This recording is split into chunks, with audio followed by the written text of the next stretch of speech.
Berkin Forces Network presents the story of Silent Night. This is a true story. Far beyond the ocean, in a valley in the Austrian Alps, there is an age-old village. In the winter of 1818, only peasants and a few artisans lived in the village, with now and then a trader coming in from outside. In the whole place there were but two educated people, Father Moore, the priest, and the schoolteacher, Franz Xaver Gruber.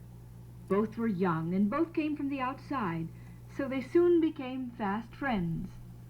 Every Sunday they met to make music. When Gruber sang the basso parts to Father Moore's tenor and played the accompaniment on the guitar, the children would stand in the village street before the house and nudge one another. "Listen, the priest and teacher are singing again." But on the 24th of December, Father Moore was sitting at his oaken study table and working on his sermon for the midnight service when someone knocked at his door. It was a peasant woman. She greeted him and then went on to tell him of a child born earlier that day to the wife of a poor woodcutter who lived on the mountain. The parents had sent her to ask the priest to come and bless the infant, that it might live and prosper. When they arrived at the ramshackle hut, it was filled with smoke from the fire and poorly lighted. On the crude bed lay the young mother, smiling happily, and in her arms lay her baby, peacefully asleep. And Father Moore gave them both his blessing. Father Moore felt strangely moved as he went down the mountain again, alone. After midnight mass, Father Moore went home, but he found no sleep. He sat in his study and tried to put down on paper what had happened to him. At daybreak, Father Moore finished his poem. That Christmas Eve, when Joseph Moore wrote his poem, he had been friends with Franz Gruber for 2 years, so it was natural that he took the poem to Gruber the next morning. The teacher read it.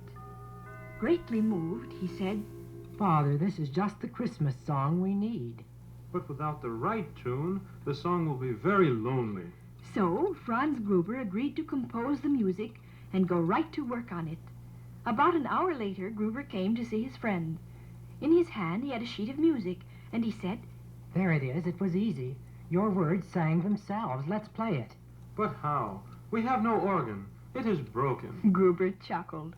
He had thought of that, too, and so he had jotted the notes down for what was at hand, 2 voices and a guitar. The dear Lord can hear us without an organ.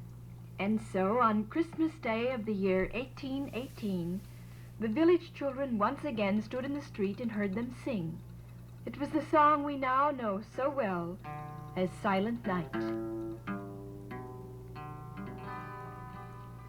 Silent night, holy night, all is dawn, all is bright, round yon Virgin Mother and Child, holy infant, so tender and mild, sleep in heavenly peace,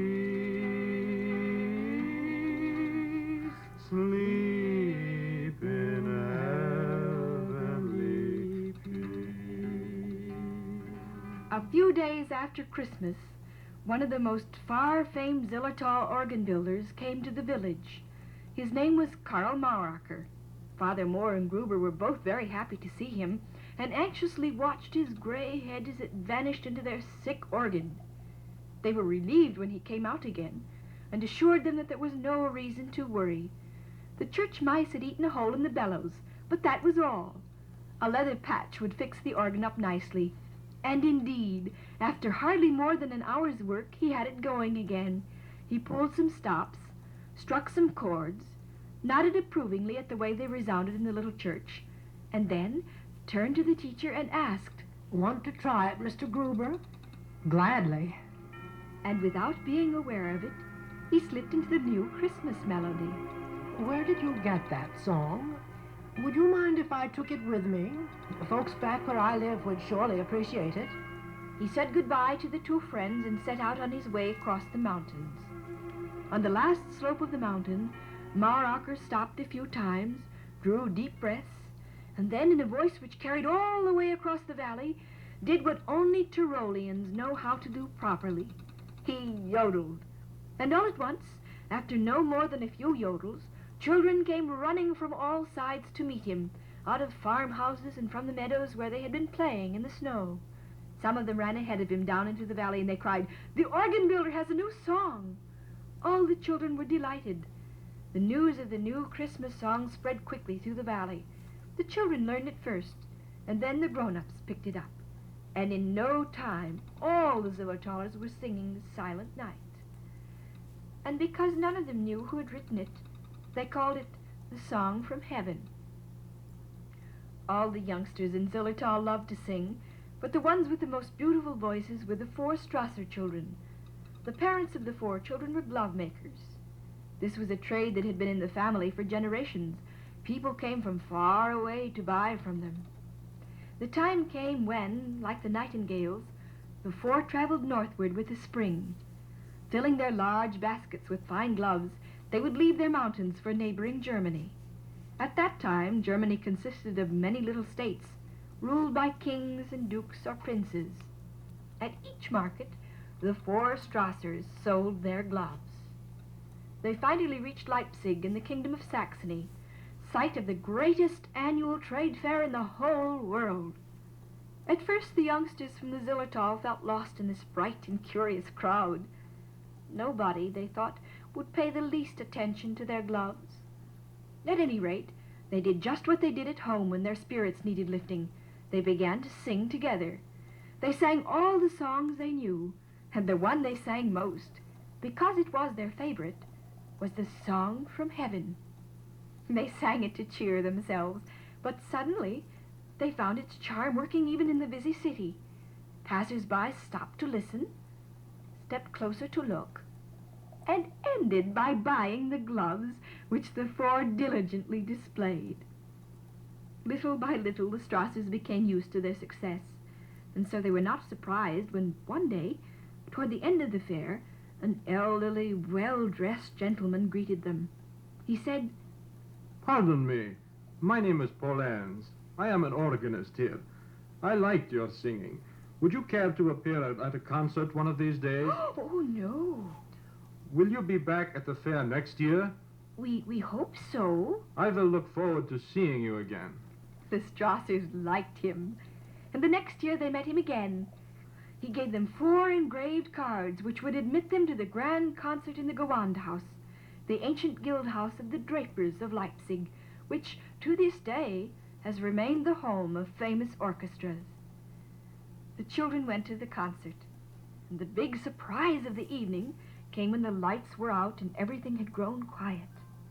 The conductor approached the stand in front of the orchestra, and this mighty wizard was none other than their friend of the marketplace, Mr. Polens, the organist. And in a box sat the king and queen. It was indeed a glamorous performance. The Strassers loved it.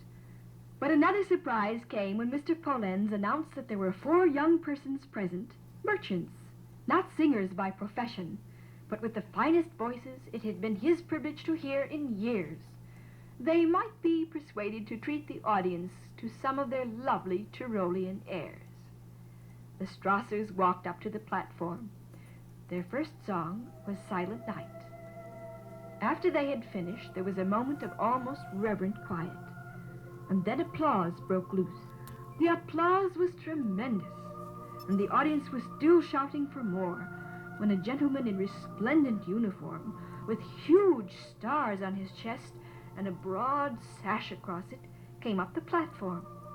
He was the king's aide-de-camp, a count, and he said that their majesties desired to receive the singers. The Strassers followed him as in a dream. In the royal box, they were introduced. The king said, That was nice. That was very nice. Very pretty indeed. We've never heard that Christmas song before. What was it? "Oh, that was the Song from Heaven." You four must come to the castle and sing it on Christmas. Our children will love it. You will come, won't you?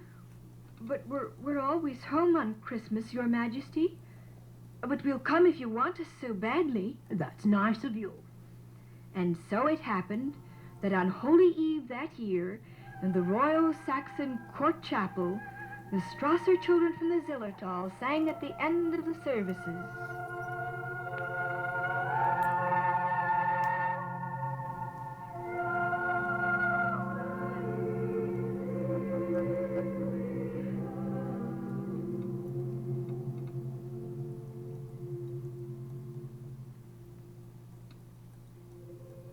A year after their Christmas song was born, the priest left the village and the two men never sang together again. Now and then Gruber heard that Father Moore was moving from one little place to another, and that he was still singing cheerfully, though people said his life had not been easy. He gave everything away, and thus always had to battle poverty. Franz Gruber was a plain, humble man. It would not have occurred to him that Silent Night might have a life of its own. He wrote the music of the little song to please Father Moore and to give thanks for the birth of our Lord. And like his friend, he never thought of the money or fame it might earn for them, or the pleasure it would give to millions of others. It would have greatly astonished both of them to hear that their portraits, hewn in stone, would ever adorn a wall of the old church in which Silent Night was first sung. Yet one can see them pictured there today, as if they had come to a window in heaven to hear their song rise from the lips of men. Gruber holds a guitar, which looks just like his old one, and Father Moore, one ear cupped in his hand, is listening with a kindly smile, and a glad, silent wonder lights up the two stone faces that seem to follow the carol on ways so strange, so far away and triumphant, everywhere delighting young and old, and keeping company with good people.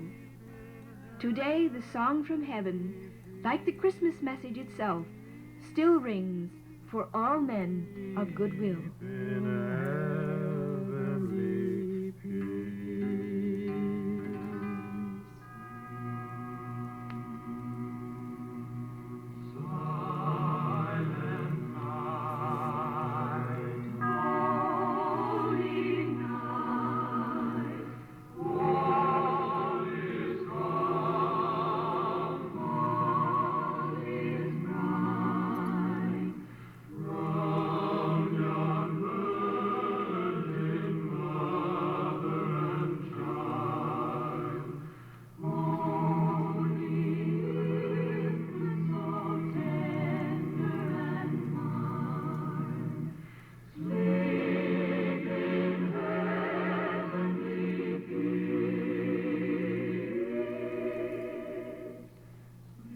In tonight's program, you heard Mary Pat Berkin, John Bridall, Alex Berkin, and Dick Machuda.